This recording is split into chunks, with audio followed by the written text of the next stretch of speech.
Um, Welcome everyone to the August Solutions Council. Thank you for being here virtually today. It's great to see everybody.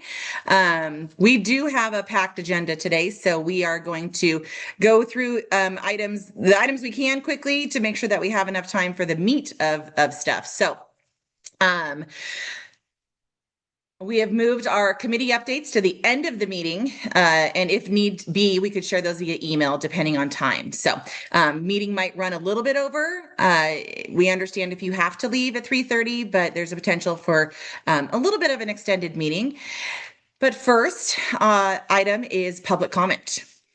This is an opportunity for people we're all Zoom, but usually in person or virtually to make public comment either in writing or in person. And so do we have anyone that would like to make public comment today? Not seeing anyone via Zoom and no submissions via the form. Perfect. Perfect. Thank you so much. So we are going to jump right in. Jess, I saw you here, so we will just move on to staff updates. We have our Assistant Director, Jess Larson, here to share some updates since our last meeting.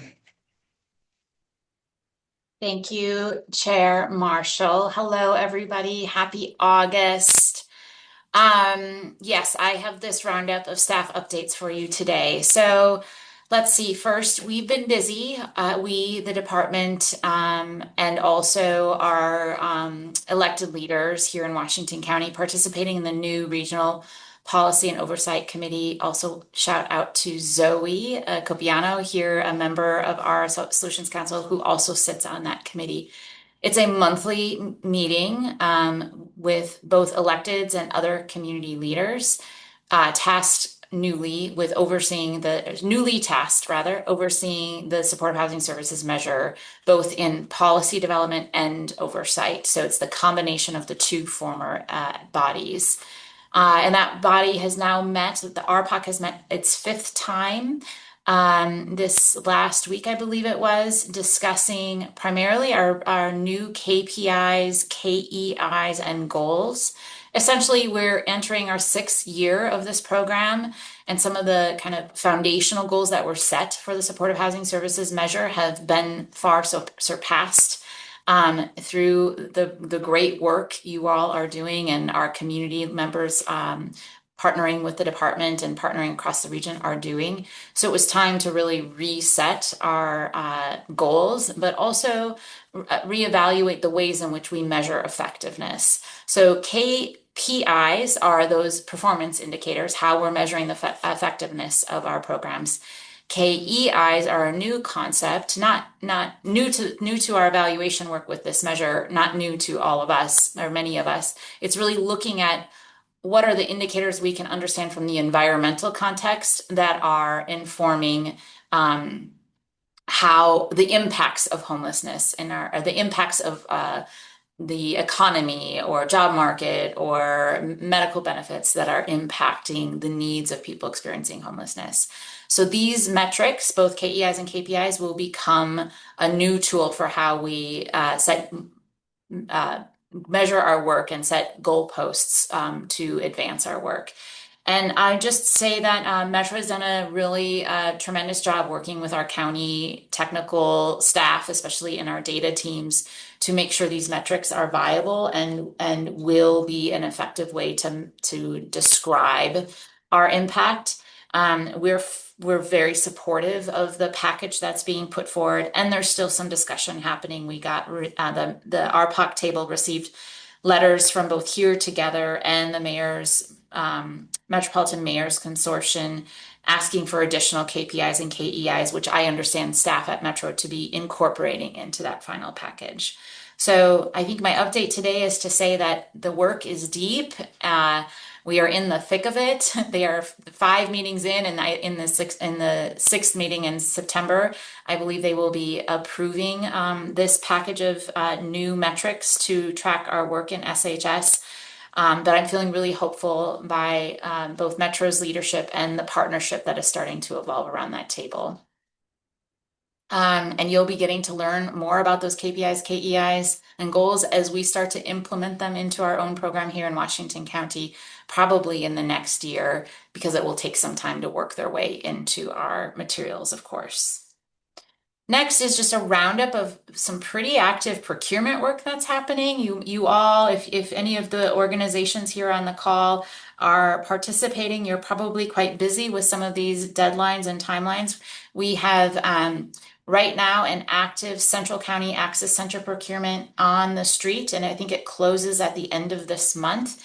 We hope to be bringing on board our 4th Access Center to complete a network of regional places to connect people to immediate services and supports that lead to long-term care and ultimately housing. So it's kind of the unsheltered drop-in center that's open 7 days a week, with pretty expansive supports plus capacity to expand our shelter in the midst of an inclement weather event. So that's really important. And we want to make sure we have one in the Beaverton area. So looking forward to the results of that procurement later this fall. And then I understand in early September, the team will also be releasing a Hillsborough Bridge Shelter Operator procurement. We need to update our operations there because our facilities department in the county, Washington County's facilities department, is no longer going to provide the maintenance support for that program. So we need to incorporate shelter maintenance into the operations, and therefore we needed to run a new procurement for the operator. And then some quick announcements about really good progress underway with our engagements, talking to neighbors both in Reedsville and also Oak Hills, where we are preparing to open the Pod Village, it was called the Central County Pod Village. Now it's called the Next Step Community. That project, we've completed our engagement and it went actually quite swimmingly, quite effectively. Lots of good feedback received that helped draft that G&A with our partners at Open Door. One snag has been a delay in the construction of the site. It's not moving along as swimmingly as we had expected with the timeline. So we're hoping the project will open in late September, early October, and we'll keep you all posted and invited to that event for sure. And similarly, some project delays on Cornell Road recovery, transitional housing. We are actually looking at early 2027 now for an opening date. So still working through some pretty challenging, some late construction discoveries, which is prone to happen when you're buying a building rather than building from scratch. But still on track to open as soon as possible and aiming for early 2027. So January through March is what we're aiming for at this time. But a big shout out to the team, many of whom are gathered here today because they had their last engagement with Oak Hills on Tuesday this week and approved the final step with the Good Neighbor Agreement. And I understand the conversations have just been transformed after nearly a year of work of discussion with that community. So just want to really thank the team here and all of you who showed up to help partner in our storytelling and trust building work with our future neighbors. I think that's all from me. Back to you, Chair. Thank you, Jess. Going to open up the floor for any questions or comments for Jess around all the things she spoke about. I will also do a shout out to Jess, you and the team. I know that this conversation, particularly with Oak Hills, ended up in front of the Board of County Commissioners. So there was a lot of work there to be done to build that trust and get to a point where the neighbors could understand the importance of this work and why this building is needed. So thank you as well. Okay, we are going to move on. I just have one. You're just waiting. Yes, please, Bob. This is Bob Gerber. Just curious, I'll probably talk with Katie or somebody, but along the lines of community engagement in trying to support that facility there. And I've offered, and I don't even know to what degree of, is there any utilization of having people from the community or other groups come in? And I don't know what we could do, but I've worked very, very hard in trying to do something within Washington County, and excited that the Helping Hands is there, but believing that, you know, when it's a hidden problem, it's different than when you have people that are actually coming in and supporting the mission. Let's Connect for you specifically, but we've been working on that in partnership with Helping Hands about how they're going to involve the neighborhood. That's kind of the last piece of the Good Neighbor Agreement, and also many folks in the neighborhood have come up to Alan and his team to really get engaged once the building opens, running groups, all sorts of things. Yeah, Christina's even commenting NAMI will also be a big support team, and she lives in the neighborhood.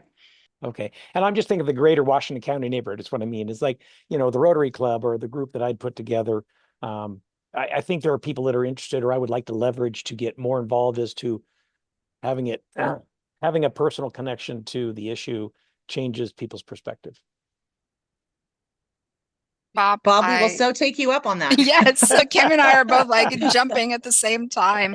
Yes. Yes, Bob, would love to have that conversation offline, because I definitely think there are opportunities where we can check in more with supporters and think about what community engagement looks like on a broader scale for Washington County. So thank you for that.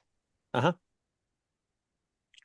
I do have one Please. additional staff update that I just wanted to share before we move on. First, thank you all for your patience with some tech issues joining this meeting.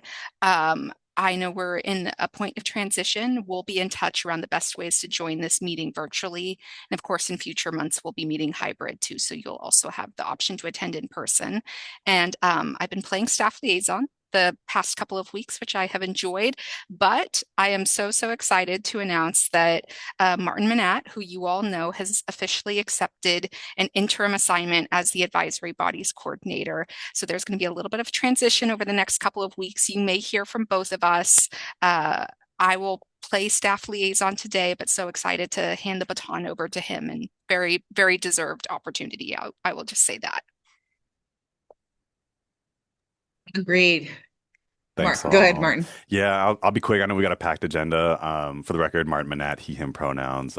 Yeah, I've learned so much just being in this space. I'm always so impressed by the diverse set of like experiences, perspectives, and expertise that this group brings, and look forward to rolling up my sleeves, diving in the work and the opportunities ahead of us.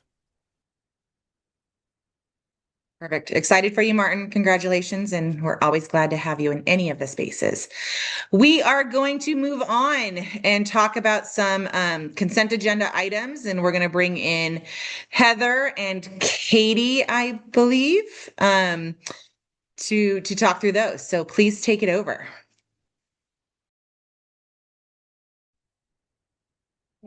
Hello, everyone. I'm Heather Scriber. I use she, her pronouns. I'm the Data and Evaluation Supervisor for Washington County. And in that role, I also oversee our HMIS data operations. And that's the hat I'm here wearing today. So we do have a consent agenda item requesting the approval of our HMIS policies and procedures.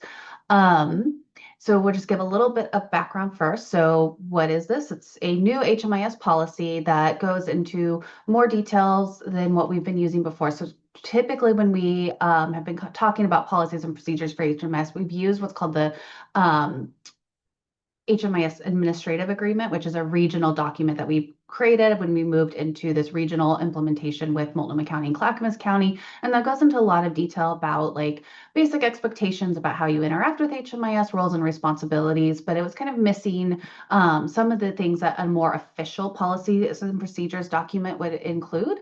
And so that's a little bit more about going into like enhanced privacy and security guidance, more details about, our privacy notice says that participants can request their records from HMIS, but we never had any documentation about like, well, what does that request look like? How does our response look like? Things like that. Also, we have a end user license agreement, and we've never been able to document like what happens when there's a EULA violation and how can you come back. So a little bit more detail and depth around these like very specific things. Mostly it's a lot of codifying guidance that we were operating under, but just now we have it written, we have it expressed. So why is this important is that HUD does require that each COC has formal HMIS policies and procedures for how they operate their data systems. And that is something that the Solutions Council needs to approve. It's required for a COC board approval.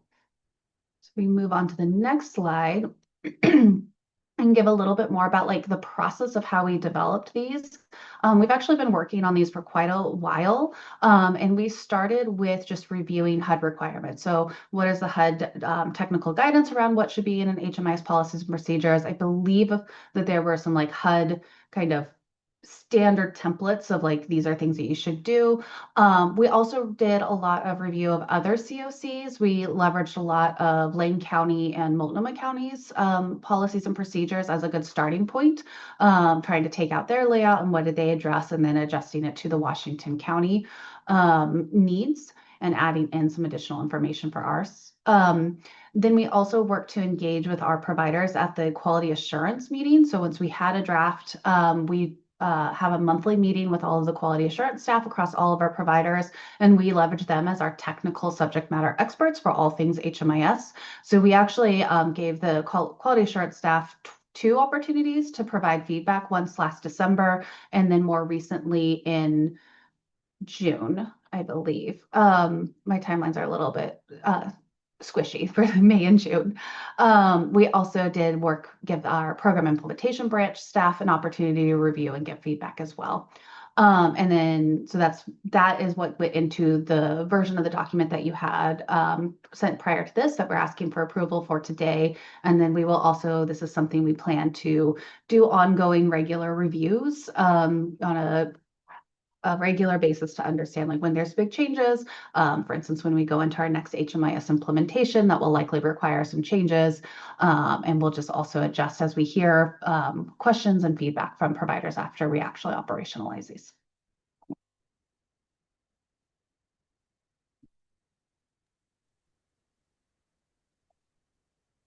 I think it's back to me.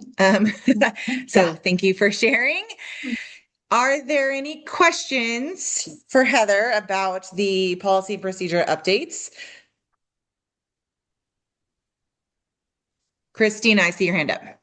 Hey, okay, so Heather, I'm assuming that this is because you were mentioning that used to be an administrative agreement that you had.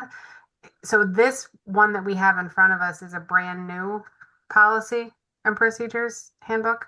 Yes, it's a brand new, and it's more formal. The administrative agreement isn't written as like explicitly as policies and procedures. There isn't anything different from what's in the administrative agreement with what's in the policies and procedures. It's just more like, well, not different as in like, if it's in the administrative agreement, there's nothing competing or conflicting with that, the HMIS policies and procedures.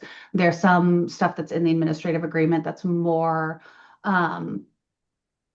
I'm trying to figure out how to word it. It's less policy level and more best practice guidance. And so there is a distinction between what's in the HMIS policies and procedures is more like this is actual policy and these are the steps that we are taking. And so things that are in the administrative agreement that didn't make it into the HMIS policies procedures more comes along those lines of like, what are the general guidelines and best practices and how would we recommend that certain roles interact with HMIS? That's a little bit different than what goes into like a more formal policy document. Okay. I'll let Rachel. She's above me on my screen. Hey, hi everyone. Yeah, so this is just curious. I know that we're not quite there yet, or may not get there, but I'm wondering if there's anything in this new kind of the new policies and procedures that are getting us closer to a regional HMIS as we just not sure how this would connect to that, but it seems like it could. I would say I'm trying to think about how to respond. The regional administrative agreement is actually more what gets us closer to having a regional HMIS. And a lot of the things that get into like the regionalization of our HMIS is more around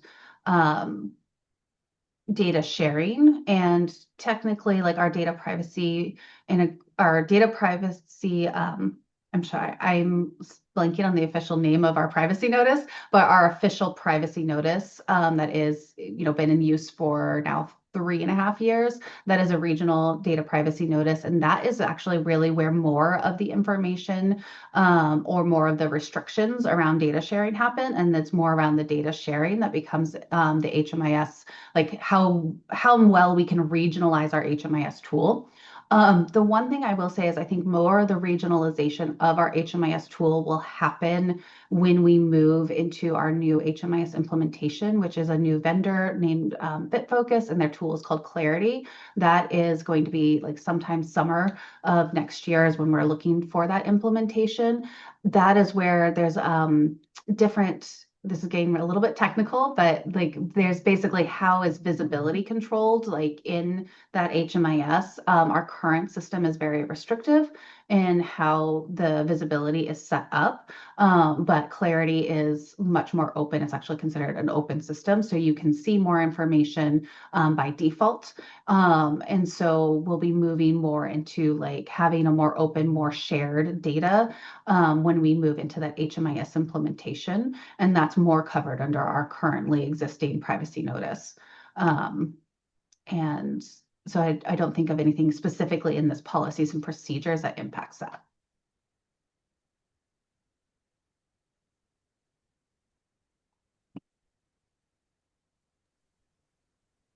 Hey. So I have one more question. So so I don't use, I mean, as myself, I don't use the HMIS system. So I guess I'm asking other users of this system. Is there anything in this policy and procedure that when you are looking at it, that is an issue or a red flag or anything, like if you're users of this system, does that make sense? Like is there anything that I would look at and say, that looks good to me, but in practice, like, no, it doesn't work that way. So I'm asking for other people. It's a big document. No? Okay. Just Christina, curious. if I might, Heather's team vetted it with people who are users, like all of our data quality folks, and all of that feedback was incorporated into these policies and procedures. So I think it's gone through a lot of versions. Even a lot of the folks on this space aren't active daily users, I guess, of HMIS. But we've gotten a lot of that feedback kind of along the way to influence this document. Yeah, no, that's exactly what I'm asking. I just wanted that question asked.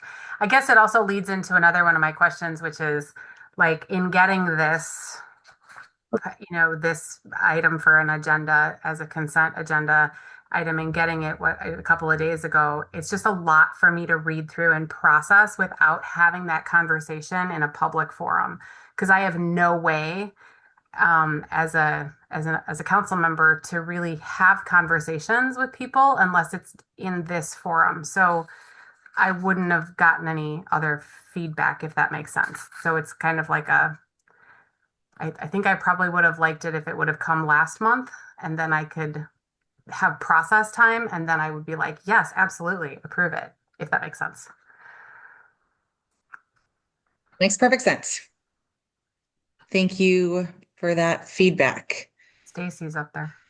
Yeah, to not make this item too long, I just would say I saw something about training and existing training, and I can't tell if this is more training for folks or if it's better scheduled or anything like that. So I'm just kind of maybe echoing that we're just going on faith that this is a better arrangement, this is a better document, this is really well functioning and setting us up for success for the next big thing, which is the migration and implementation of the new system. So, I support moving forward with this, but it's hard to know that we've got it all kind of covered or whatever.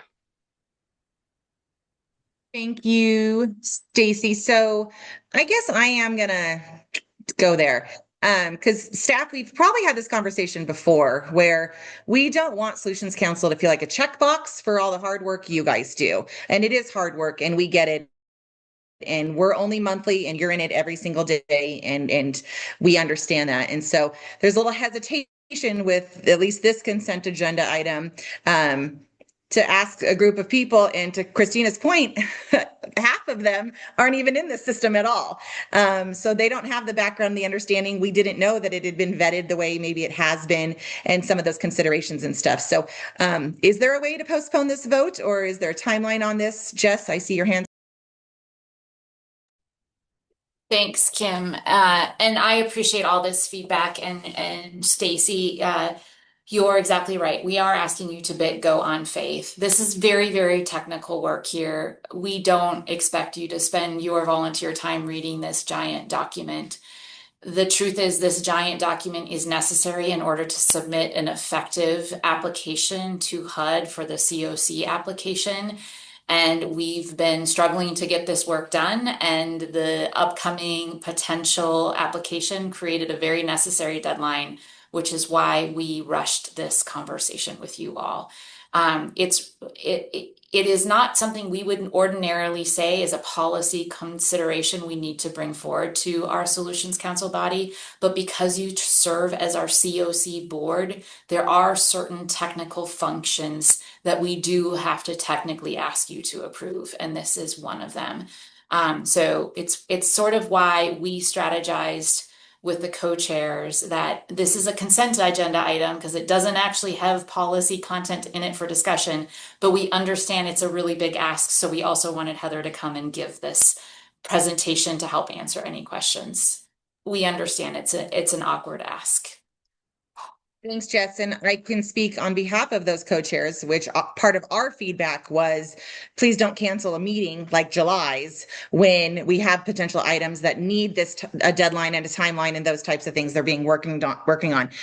So just so everyone's clear, there was a conversation, but Kim and I really felt like July could have been an opportunity for some conversation to make sure that people felt comfortable as I do my next piece, which is staff are asking us to, as the COC board, we're being asked to approve the consent agenda item and approve the newly drafted HMIS policies and procedures as outlined here and detailed in the distributed documents. Do I have a motion? Yeah, I'll motion. So Christina's making a motion. Can I get a second, please? I second. Drew, was that you? Yes. Perfect. Drew's our second. So all in favor, raise your hand or a thumb or a different. Yeah, there you go. You guys. Aye. Perfect. Any opposed? And any abstaining? Okay, great. Thank you, everyone. Martin, I will get you that sheet. Next up, Katie is going to do some updates on coordinated entry and the upcoming notice of funding opportunity. This is going to be asking us for a couple more votes. And we'll learn more about the COC NOFO in this process as well. So hi, Katie. Thanks, Kim. Next slide. I'm going to start with Community Connect. This also is very similar to the last vote y'all just had. As our COC board, any changes to Community Connect do have to come through you all because you all are our COC board. Back in May, Kisa brought you kind of a host of a bunch of things that are happening with coordinated entry. And I will say this is a very, very long process. So you're going to have to stick with us and we'll keep bringing you along in the updates as we go. So what we're asking you to vote on today is an update to the questions that are going to be included in our phase one assessment. This has been going through a host of different kind of series of things. Staff drafted questions. We brought them to providers and our lived experience advisory committee for feedback. We iterated, we went back to them and asked follow-up questions. And we are now asking you to vote for those changes. There was a memo sent out to you that had all of the questions that we're changing in it. And really the purpose behind this is because we need to gather data to eventually change our prioritization. So before we can figure out how does our prioritization change, we want to make sure that we're looking through both an equity lens and also a data lens to see who would we then be referring, but we don't yet have the data because we haven't asked the questions of our folks. So we did some analysis, but we needed to add these additional questions before we can do that final data pull and then bring forward prioritization recommendations to you all. So next slide, I think, is going to ask you for a consent vote. So Kim, I'll turn it back to you to run this part. Great, Katie, because I have no idea what the motion is. Emily, I'm gonna tag you in here. I need some help with this motion. Yes. So it should be the second sheet in your roll call sheet. I can put it in the chat if you would like. Would that be helpful? Yes. And it should be what's here on the slide. Approve the changes to the Community Connect Phase 1 assessment questions as outlined in the memo. Okay, so that can so I'm looking for a motion to approve the changes to the Community Connect Phase 1 assessment questions as outlined in the memo. Could I ask a couple of quick questions first? Absolutely. I don't want to slow things down, but I missed the May presentation. I looked through the slides for May. But I was just wondering, which prioritization formula are you currently using for coordinated entry? Jason, let's can go into a whole lot of weeds on this, and maybe we'll take that offline. But right now, our prioritization is really based off of length of time homeless. Are you POP A or POP B based on our different housing referrals, like long-term versus medium-term, and then literally homeless folks before we go to folks that are involuntarily doubled up. And what we are long-term moving to towards next summer is looking more at a prioritization that takes into all the different vulnerabilities that folks are experiencing.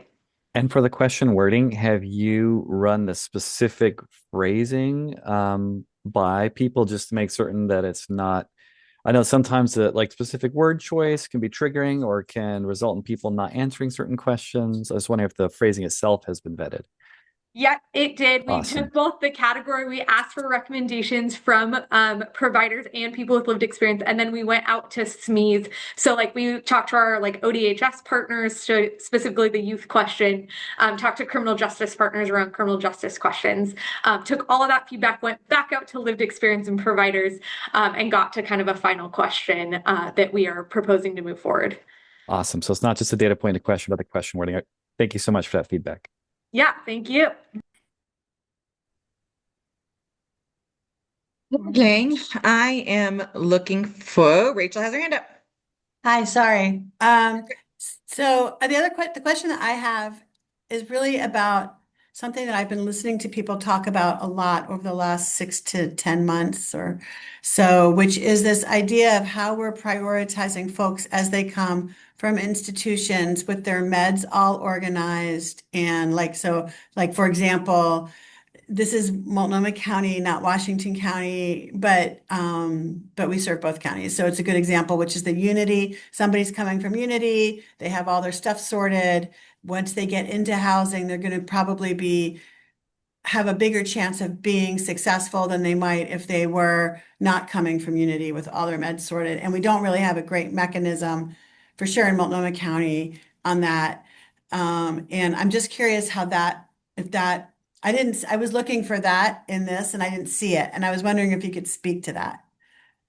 Don't know if we're specifically looking at med management and whether or not that was an example. I don't mean, Yeah. I mean that when people come from places where they've received services, they're less vulnerable at that moment, but they're coming So with we all their are stuff. We're looking to prioritize based on institutional involvement, so both criminal justice and inpatient treatment. So we've added questions specifically around institution where folks are when were they last served in the institute? It's a question of, have you been served in an institution? And then sub questions was like, when did you exit that? And we are looking to give points based off of that. We have not yet figured out, one of the analysis points is we're not currently gathering other than, have you been in an institution in the last 3 years on our current assessment? So these questions adds, I believe, 4 sub questions on institution involvement. Okay, thank you.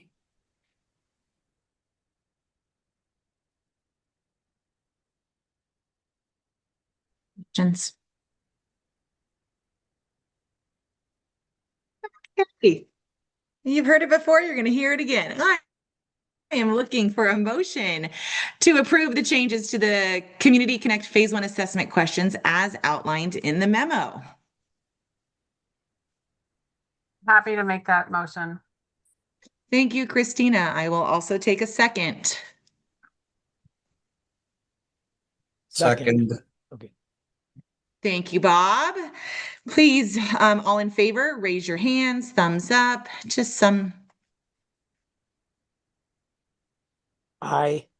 Thank you. Any opposed? And then any abstained? Stacy, I apologize for putting you on the spot because I'm going back and forth. Were you a yay or nay? I would, or yay. Thank you very much. Okay, great. That has been approved. Appreciate it. Thank you so much. Katie, back to you, I think. Thanks, Kim.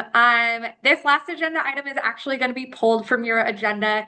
The notice of funding opportunity from the Continuum of Care was officially rescinded as of 2 weeks ago.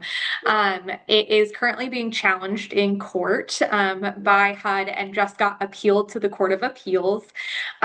We will find out the outcome of that ruling next Monday, and then we'll likely either be reinstituting the NOFO and responding, or it will be changing. So this is a lot to say there. We still don't know of what's coming, but we will eventually be coming back to you as our COC board to approve our priority listing and our COC application before we submit it.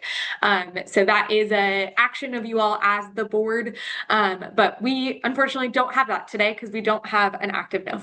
So a lot of nothing for you. Back to you, Kim. Thank you, Katie. We will stay tuned for those future updates regarding the NOFO. We are going to head back. Jess Larson, you are back up and talking about our one-time funding and ongoing SHS funding.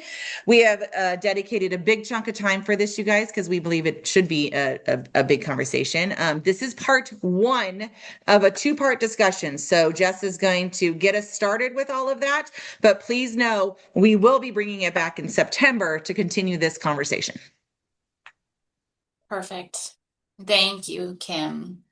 And before I do dive into this big, important discussion for you all, I just want to pause. And Katie really quickly went through the COC NOFO and that it's all been pulled and we don't know its future yet, and we'll keep you all posted. But I want to underscore how much work has been done.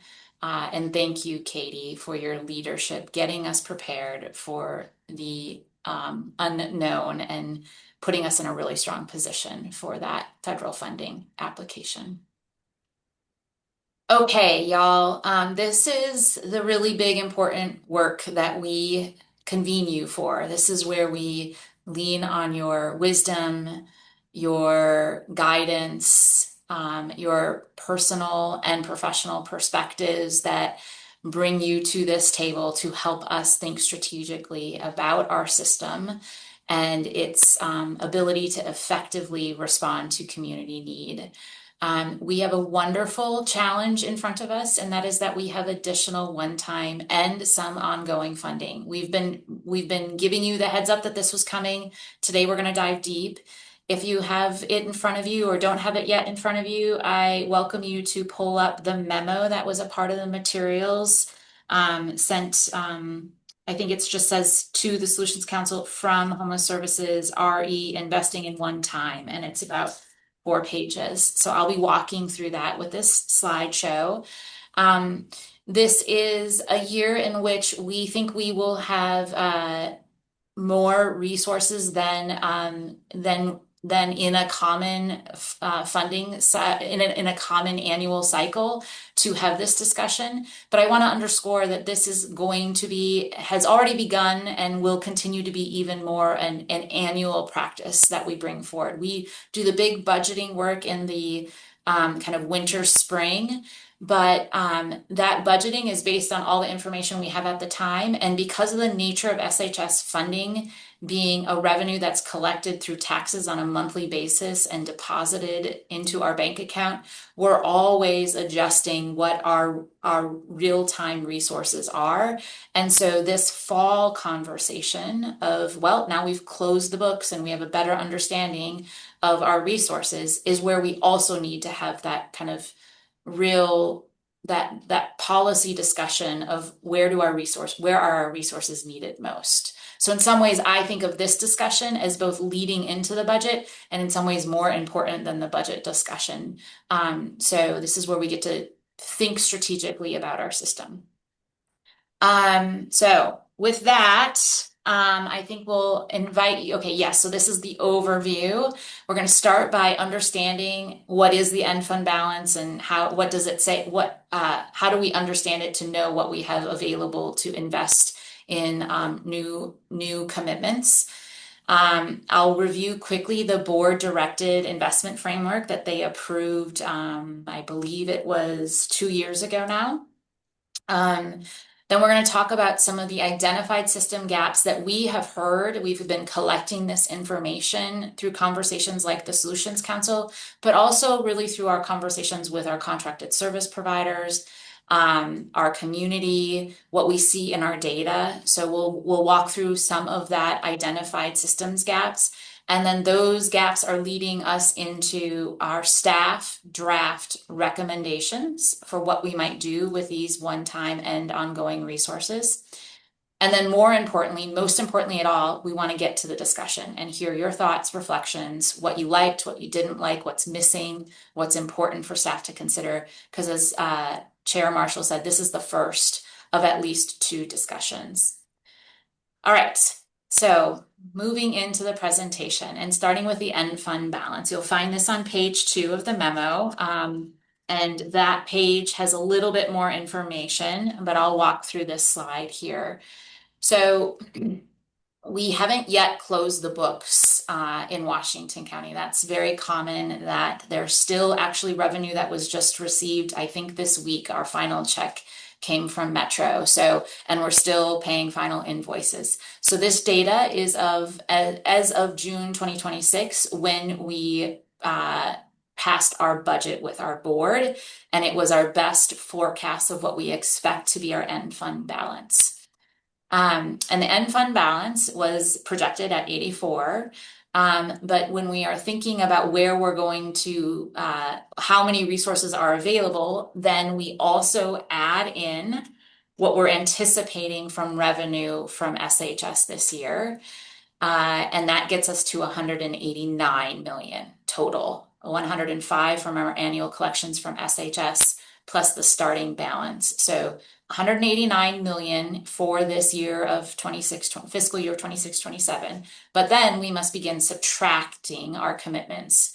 First, we have the commitment of our county passed budget.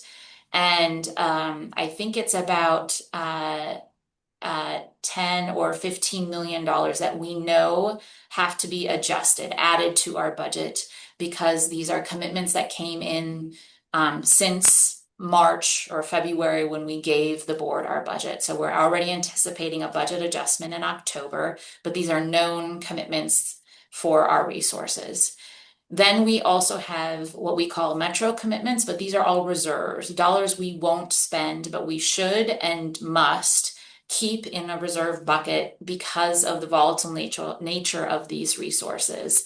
So $17 million is set aside and committed, but not to be spent unless there's an economic catastrophe or crisis, and we need to tap into those dollars. Then we also need to add in other board commitments that are for some reserving that the board has directed us towards, in addition to what Metro has asked, or other projects that we don't think are going to be budgeted for fiscal years 26, 27, this current fiscal year, but we know we need to hold on to those resources in order to finish an access center or a transitional housing project. So we know that these dollars are needed, they're just not going to be budgeted this year. And that's why they're called board commitments. So you add all that together, that gets you 175 million, and then our remaining unassigned SHS funds are estimated to be $14 million. Early indications are that actually it will be higher than that amount. But again, like I said, we don't have a closed budget yet or a closed books yet. So we are working with what is known for the purposes of this conversation. All right, next slide. Just a quick reminder, in May 2025, when we were beginning to have an end fund balance and needing board direction on how to prioritize those resources, our board set these 3 priorities. The first is financial protections. We want to make sure that we are shoring up our financial management so that we can anticipate any crises that might come or programmatic needs. Last time we had one-time resources, the board established a dedicated capital reserve fund for major repairs of any of our infrastructure that has been built with SHS. Let's say a roof goes bad, a tree falls on a brand new shelter, some major incident that insurance can't cover, or just long-term needs to kind of bring about to reinvest in a building. That's what that reserve fund will do, is to make sure that our system of shelters and access centers stays viable and healthy long for generations to come through those reinvestments. So that's an example of one of those that's an example. Look at that. It's under long-term stability. So the first financial protections was in the event that we've tapped into some of our reserves, we need to restore those reserves. So we did not have that problem last year. Our reserves are fully restored, so we can move on to the second priority. And I just described an example of long-term sustainability, pardon me for the confusion, and that capital, the seeding a reinvestment reserve, the middle one, is that example I just described. But we also last year made some commitments to capital projects where we knew shovels were in the ground, but projects were becoming more expensive, and we needed to make sure we could see those projects through completion. So we created some additional funding for those projects. And then the third priorities bucket is when we can look to new community opportunities because we're confident in our long-term sustainability of our system. So that's how we start to think about our priorities, the framework for prioritizing conversation. And that's how we've prepared our recommendations for your discussion today. Next slide, please. So before we get to those recommendations, I want to describe what we were hearing, what we've been listening to from our providers, our partners, our city colleagues, our partnering public agencies like Disability, Aging, and Veterans Services, for example, our regional colleagues, to understand where we are at today as a system and what are some of those gaps. So the first is that we've been hearing pretty consistently that we're not confident the state is coming back to save us with eviction prevention resources long term. They used to have a higher rate of ongoing investment. We used one-time funds to kind of maintain that level of eviction prevention funding in Washington County this year and last year, but we don't have a long-term plan. And looking at the state session ahead, we're not confident there's going to be sufficient new resources that can sustain our eviction prevention needs ongoing. Additionally, we do have some instability in some of our facilities. First, we have the Bridge Shelter in Hillsborough. It's an old Econo Lodge that was purchased back in, I believe, 2019. And we are so grateful for the 60 beds of shelter. It's operating day over day, but that building has not been renovated or maintained even in a sufficient way. And in truth, it's probably at its end of a useful cycle. So we think we need to figure out the long-term plan for that, as well as we brought on some access centers, or we're in the midst of bringing on access centers, and having conversations with those operators, we're realizing that the annual operation budget we set for those access centers probably isn't sustainable, especially when thinking about the asset maintenance needs of those facilities, and also just general staffing to keep the programs open for their required open hours of 7 to 7, 12 hours a day, 7 days a week.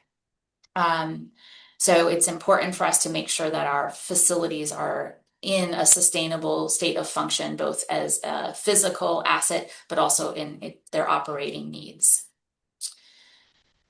Next, and we're learning this right now in our KPI work our KPI work with Metro.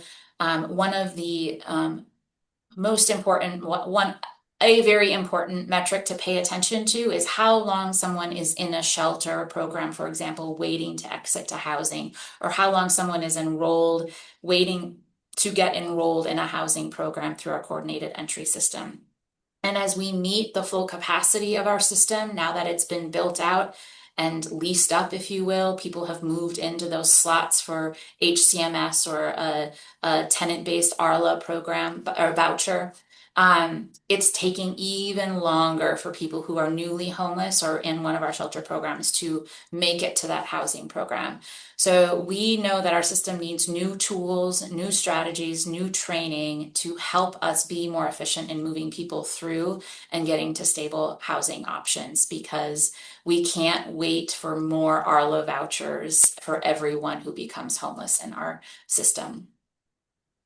Last, we've been hearing, especially from our city partners, that they would like to see stronger alignment and partnership with some of the essential services they're implementing in their local jurisdictions, like at libraries or their public safety teams.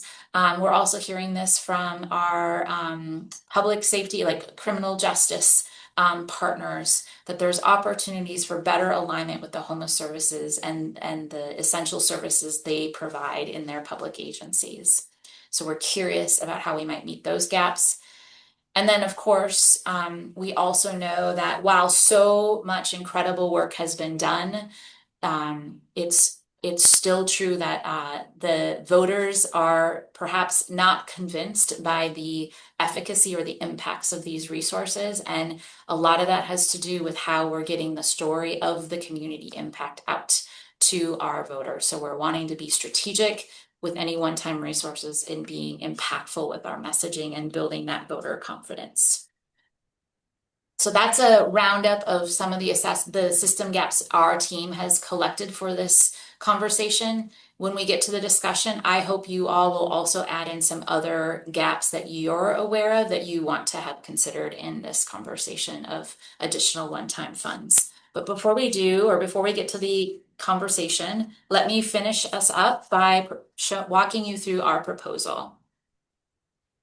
So this begins, I believe, on the 3rd page of the, actually, no, it's the final page of the memo, page 4. So first, we're recommending sustained ongoing investments in eviction prevention programming of a range of $2 to $4 million, depending on that available end fund balance, as we learn more through closing out the books. And that would not be just a one-time investment as we have been doing today, but it would be ongoing. I do want to note that this, while the staff are recommending this, there is one important consideration that we are limited or expected to spend at no more than 25% of our funds on population B households, and that is by definition what eviction prevention does. We are currently serving more than 25%, using more than 25% of our resources to serve population B. So this recommendation feels essential for our system and our community needs here in Washington County, but it's probably also a conversation we have to have with our funder. Next, we're recommending some stabilization into our access center operations by increasing the way those budgets are calculated to include what we call AMA, asset maintenance allowance, so resources to pay for the costs of keeping the building in good service condition, and also additional staffing so that they can meet the objectives of that program, including housing liaison staff on site to help people connect to housing solutions. You'll hear more about that in just a second. And then next, we are recommending that this is the time to do a full bridge shelter replacement. So taking the 60 beds that we have currently in that program and finding a new home that can last for generations to come, because we don't think the building is suitable to provide those services long into our future. These items describe sustaining our system, whereas priority 3 items describe new opportunities to meet community need. And one of those areas that has really bubbled up from many of you and our staff here in the housing program is that we want a rehousing program that's really focused on employment-ready households. So folks don't have to wait through an arduous coordinated entry referral process. If they're ready to go, if they are ready to get employed or have recently been employed and they just need a short-term case management support and short-term housing assistance, this rehousing program can be a fast-acting, employment-focused program to rehouse people who aren't likely to be prioritized in our coordinated entry system anyway. So that would be an ongoing programmatic component of our homeless service system of about $2 to $3 million that we're recommending. And I believe, Katie, maybe you can put in the notes, I've forgotten how many households that's anticipated it could serve. That's an important item to include. I'm sorry for neglecting that detail.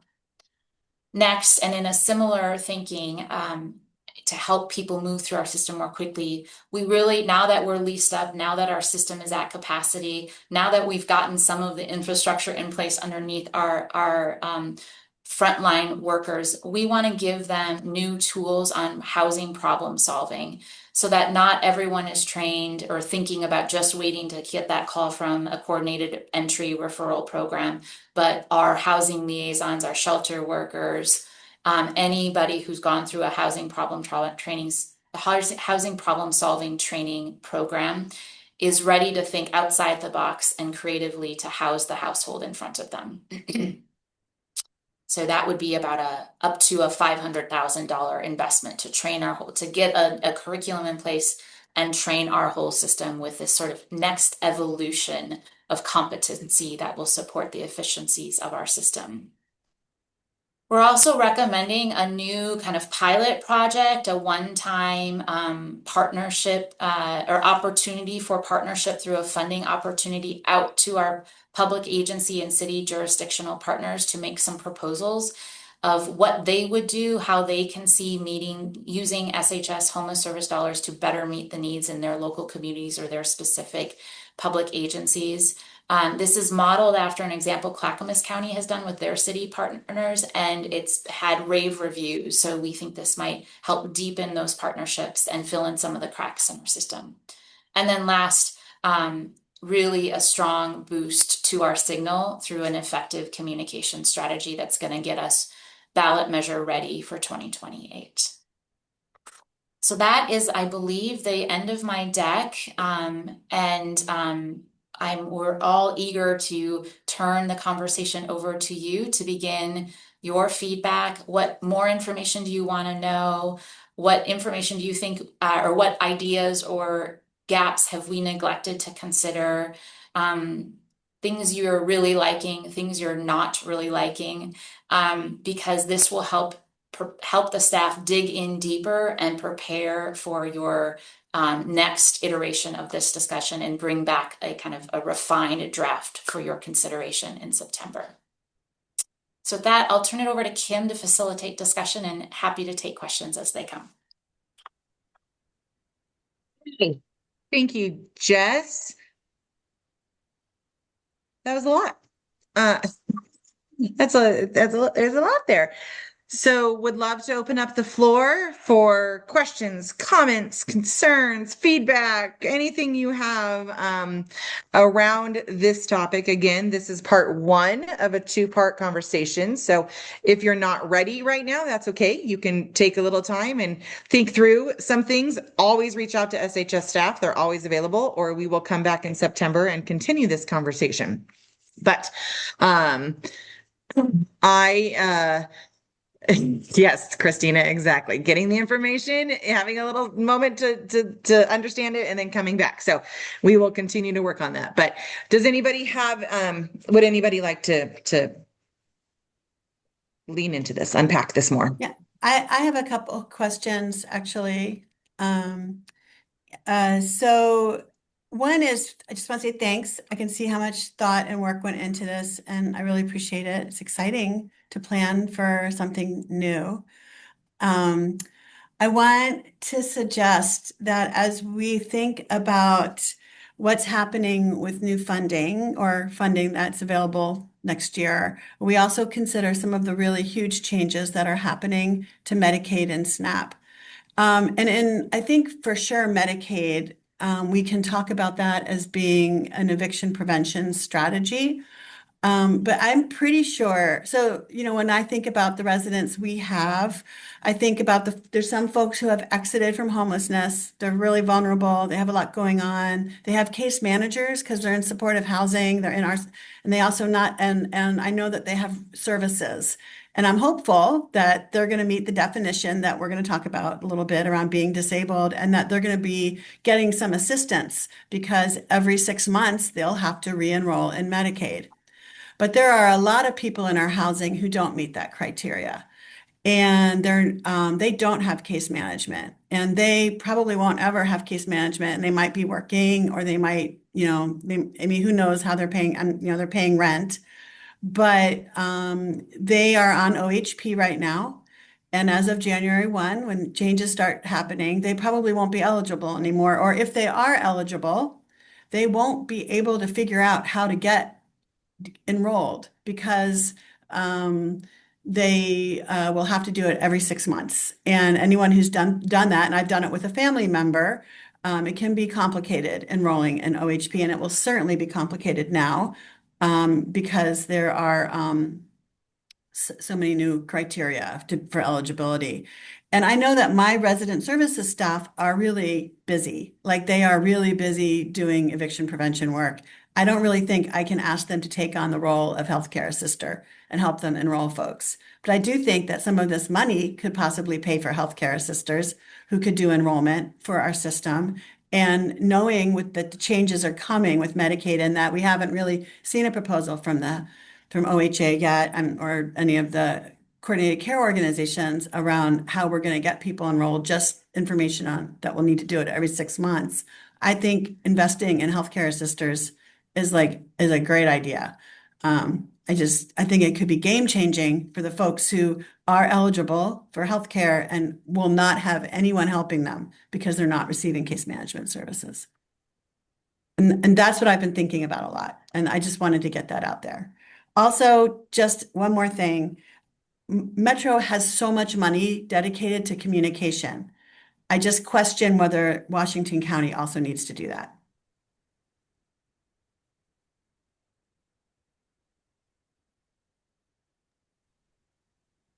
Thank you, Rachel. Thank you. Yeah, no, great thoughts, great input. And yeah, on the ground realities. Chair, we've got Bob with his hand raised. Yeah, just curious with the comment that there's maybe some delays with the Cornell facility. It's an old, maybe not as old as the bridge shelter, but from 2019 to 2026 or 27, less than 10 years. I don't know what we paid for that, but if it's a throwaway building that we need to potentially invest $7,000 to $15,000 to replace, I'm a little nervous that when we bought that, did we think it was going to be a 10-year facility and then we'd throw it away? And with the Cornell Road facility that we're purchasing and upgrading $25 or $30 million, how long that place is going to last, and just maybe challenging you on, are we doing the right thing by buying an older building and renovating it that it may not last? And that's a lot of money.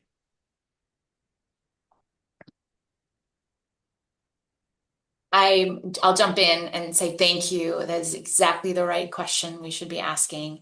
And we learned a lot from the purchase of the bridge shelter and applied it when we made the consideration for the new Cornell Road recovery, which is why we've invested in renovating it first before turning it into a program.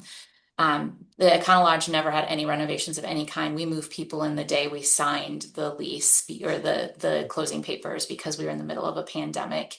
And there is value in the land, and we hope that it will become future affordable housing, which was part of the original strategy with that purchase. But really appreciate those questions. It's spot on for the thinking we need to be bringing into this conversation.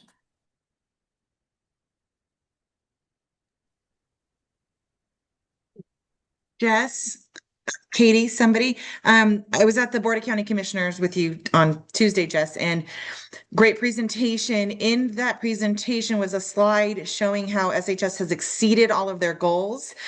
Can I just ask for a number, like the shelter bed number that we exceeded? What was our goal and what did we end up in terms of number of beds? I can jump in here. Initially in our local implementation plan, it was 250 units of year-round shelter. Our goal last year was 385. We were at 410 in FY 25-26. And our goal for this year in our new work plan is 506 with the upcoming adds to our shelter and transitional housing.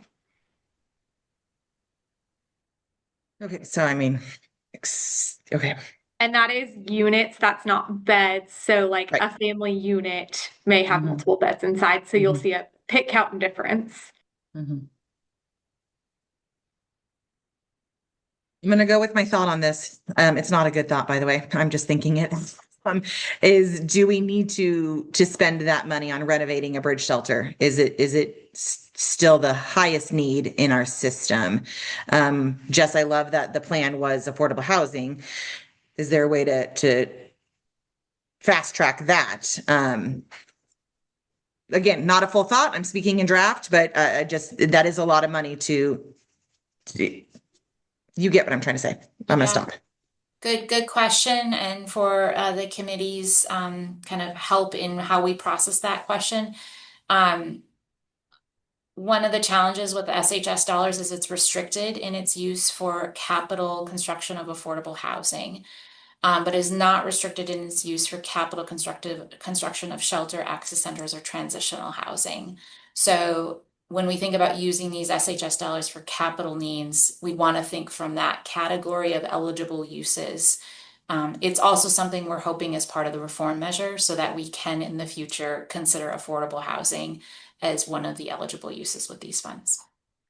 Is there, back to that $7 to $15 million, maybe it needs some renovation, but not to that degree. I'm just questioning, without oversimplifying it, if we're taking people from being homeless to putting them inside of a building and dry, maybe it doesn't need to be as nice as a brand new building. And could that money be spent on additional shelter beds that increase our capacity as to spending that kind of money to replace existing beds?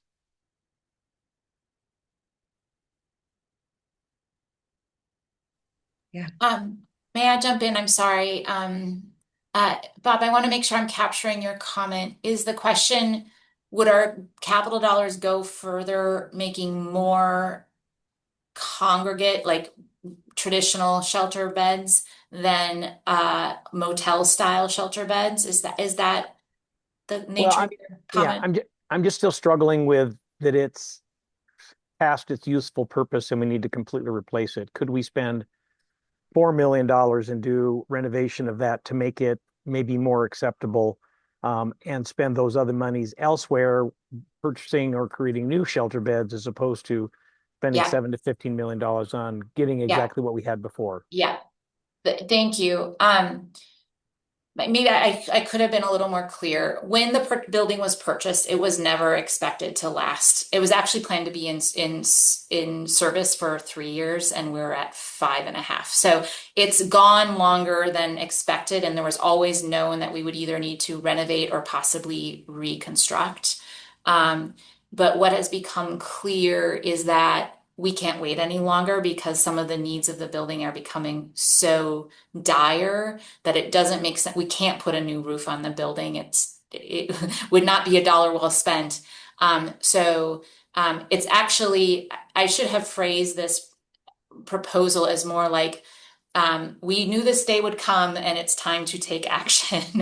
Because that maybe helps. That maybe helps. And that last comment I was thinking, I think that helps me a little more comfortable about that and then making sure that we're spending those monies on longer term. And again, I don't know what we paid for that building, but when we're talking about one-time money, and I'm trying to piece together some of these others, eviction prevention is great. And are we making long-term commitments, or are we spending one-time money that we won't come back if that is not there in the future and say, oh my God, we got to go get this money because that was a big problem with pandemic spending. In my perspective, is it was supposed to be one time to get us through the pandemic, and people put it into long-term operational dollars, and then we panicked when we didn't have those after they were over. So that's just making sure we're keeping that in our mind.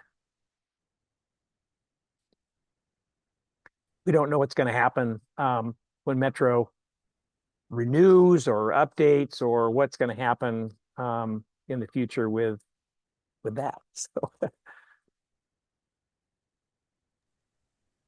I'll make mine real quick, but I just want to make sure people understand that this is, and I don't know how many beds are there that are part of the recuperative care services, but that Econo Lodge is housing folks that are medically fragile, which is a very unique thing. I don't even know. I know that we've got like Virginia Garcia stopping by some of the access centers and shelters and things like that, but just keeping that in mind, what's amazing about, in my personal opinion, this particular bridge shelter is a lot of these folks cannot be in congregate settings, and this is also preventing these people from constantly being in the 911 system, because you've got someone medically fragile, they were in the hospital, and then they got discharged, and they are discharged out to the streets where you literally could die because you're not getting the care that you need, because now you've got your heat and cold exposures out in the elements, you've got your lack of water, you've got your lack of food, that kind of stuff. So I realize it's a lot of money, and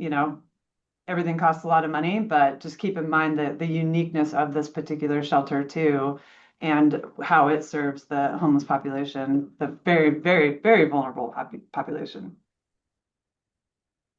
I'll go really quick too. I would definitely echo that, Kim, that vulnerable population and the importance of supporting them. I also will always bring it back to the direct link between the houseless population and those with mental health care needs. And eviction prevention is also, the link between all of these things, not serving people well, making sure that we have the true good supportive services wrapped around people so that they can get the care that they need and the treatment for recovery. So starting a new program does not sound exciting to me, rather than really making sure that we're supporting the systems that we have in place and supporting them well.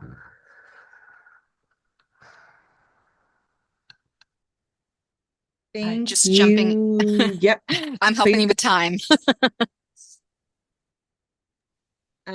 So thank you all again. We're going to bring this back. This was a starting point. I would echo Christina on, I would like to look at the system we currently have, and is it being funded the way it needs to be before we bring on new stuff? Jess, this reminds me of the RPOC conversation around RIF funding.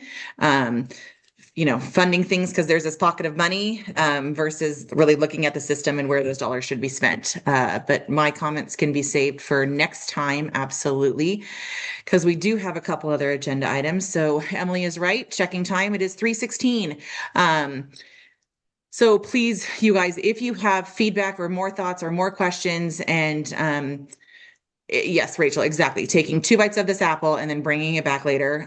Perfect. So reach out to SHS staff if you need more information, not understanding how something fits into the system, those types of things. You can always reach out to Kim and I, and we can work with staff as well. So we'll come back to this agenda item next month and continue this really, really great conversation. But we are going to move on to our next agenda item. Sorry for the wait, Abram, but please talk to us more about HR1.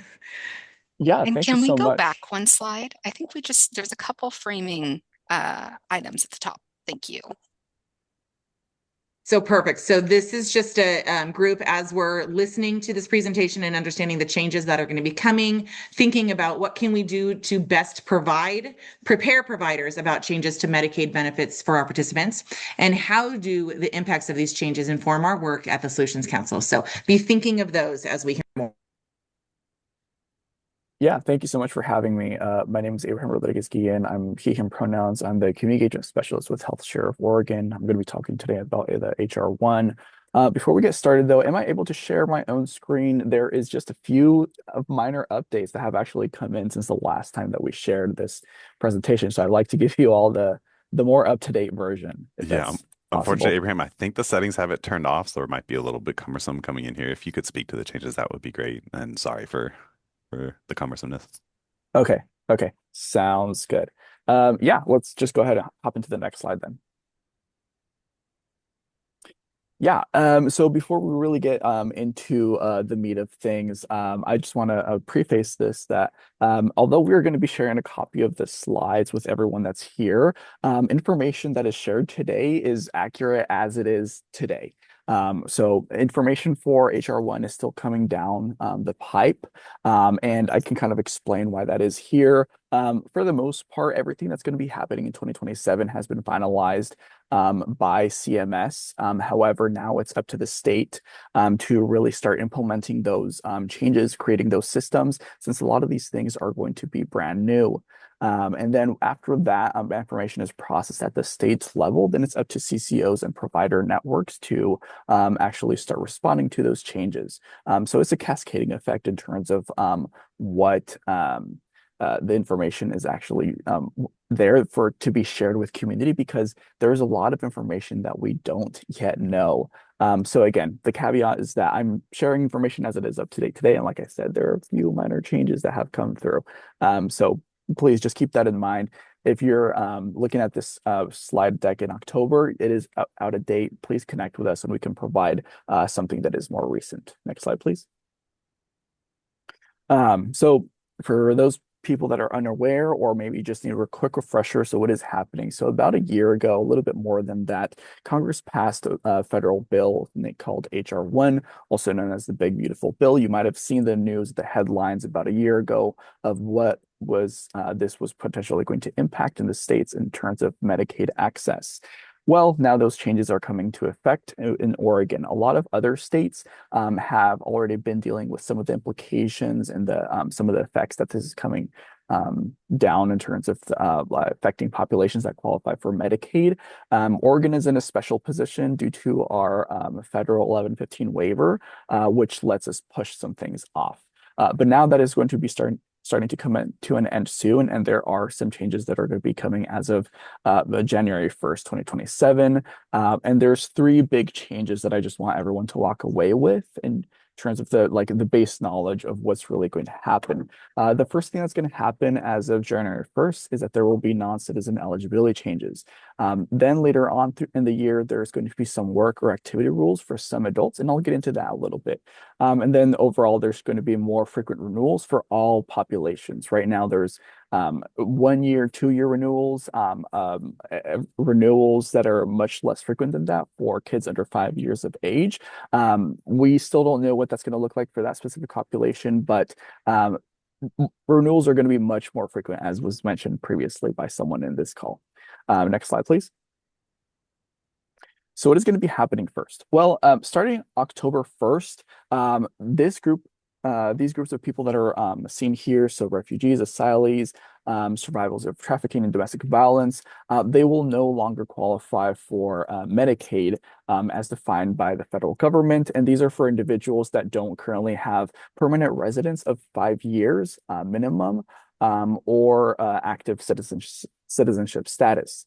Instead, they will be moved on to what's called the Healthier Oregon Program. So the Healthier Oregon Program has been around for a couple of years now, really, and this was the state's response in order to allow everyone, regardless of their immigration status, to access OHP benefits just like everyone else. Oregon was really good at implementing this model, but it's also going to be one of the challenges that are going to be happening with the specific population as we try to navigate through all of the changes. Next slide, please. So, like I mentioned, in October 1st, those groups of people that were in the last slide will no longer qualify for the state Medicaid program as is defined by the federal government. Luckily, we have the Healthier Oregon Program, and everything is going to really stay the same. Behind the scenes, the way that claims and everything is processed will be different.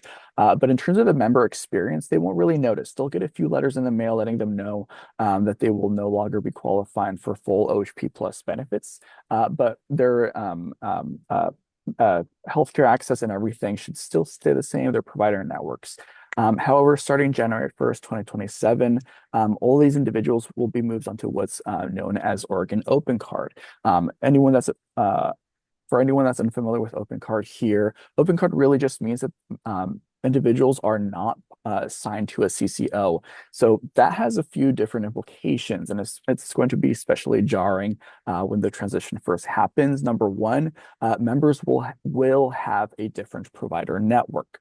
There are a lot of providers that are not currently enrolled to build to Open Card directly. That is a transition that OHA is assisting those providers and clinics to be able to do. But at this state, there's a lot of providers missing from our health share network that will not be able to bill OHP directly, which is required through Open Card.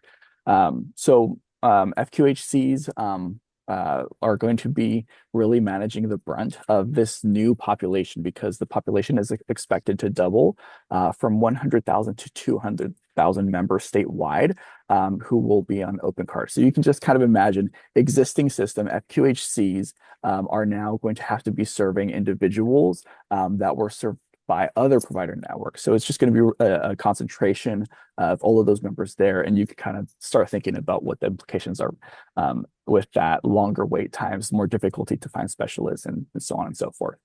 And then also mixed family households with some individuals qualifying for OHP Plus and some that don't will be having to navigate these two different systems. Next slide, please. Okay, so the work requirements, I'm sure you have all heard this, is really going to be impacting the houseless population especially, but there is some good news among all of the bad. The way that the law is defined, individuals need to make at least $590 a month. And the way that they got to that figure is by taking the federal minimum wage and multiplying that by $80 in verified income. What does verified income mean? We don't yet know. But luckily, since they are using the federal minimum wage figure, I'm sure you all know, we have at least twice that here in Oregon. So it's going to be much easier for individuals to meet that minimum if they are receiving the minimum wage for the area, especially here in the metro region where it's even higher than that. And then we have all the examples here of what qualifies as activity if they are not receiving income. So it can be a combination of that. In terms of how that's really actually going to work, let's say someone works or earns $450. How much does that actually leave in terms of activity requirements? So like volunteer or education training, work programs, we don't yet know those. So these are one of the unknowns yet that we still don't have because the system is still actively being built. Next slide, please. Okay, so who has to do the work requirements? We've made this flowchart to help and make things easier. It's not fully comprehensive with all the groups, but for the most part, this helps individuals really look at whether or not they're going to be needing to go through this process.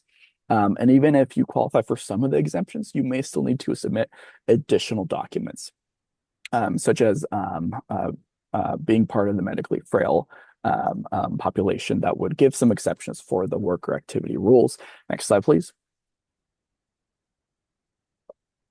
Okay, so medically frail exemption.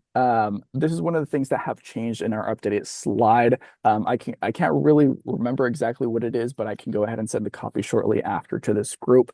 But all you need to know is that Oregon recently, we're finding out that actually, yes, our existing systems can speak to each other, can speak to OHP. So if the state already has information that would qualify someone for an exemption, such as being medically frail and having a qualifying health condition or actively having disability, then that information should automatically make it to OHP directly, assuming that they're able to identify the member.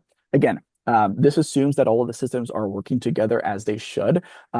Challenges are expected to happen when the transition first happens, and a lot of individuals will need to submit information that would qualify them for an exemption if the state is not able to automatically determine that this is the case.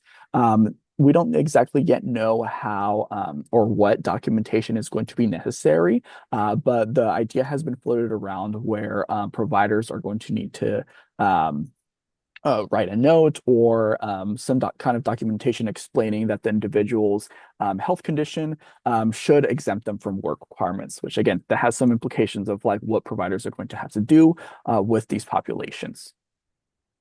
Next slide, please. And I believe this should be the end of the slide to leave us a few minutes for questions. But this is just a summary of everything that everyone can expect. The full presentation that I had, the updated slides, also has something extra on the more frequent renewals. But in a nutshell, everyone just needs to know is that yes, more frequent renewals are happening. Most individuals between the ages 19 to 64 are going to renew every 6 months, which creates a lot of opportunity for people to just accidentally fall off because they didn't respond to something in time.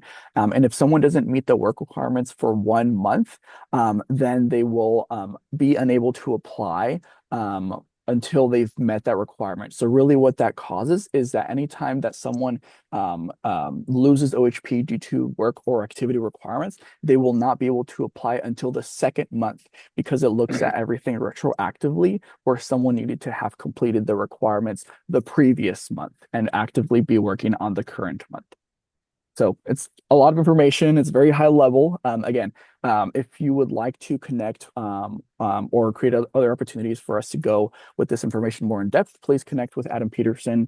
I believe he is the person from HealthShare who really connects with this group. So we could always coordinate longer sessions for us to speak about this topic. And I see that we have about a minute, so I'm happy to answer any question that people have. Thank you, Abram. Does anybody have any questions?